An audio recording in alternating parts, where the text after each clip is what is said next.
Bir gülüşü vardır, yakar yandırır. Resulün cemali ayı utandırır. Öyle bir sevdaya atar yandırır. Özledim Resulü görecek miyim? Öyle bir sevdaya atar yandırır. Özledim Resulü görecek miyim? Ağlaya ağlaya bir ömür biter. Resulün cemali canıma yeter.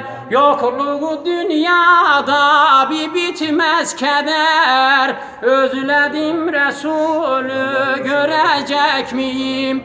Yokluğu dünyada bir bitmez keder. Özledim Resulü görecek miyim? Güneşleri alıp sersem önüne, Rabbim sade etse gelsem yanına. Affet beni deyip düşsem yoluna. Özledim Resulü görecek miyim? Göreceğiz inşallah. Affet beni deyip düşsem yoluna.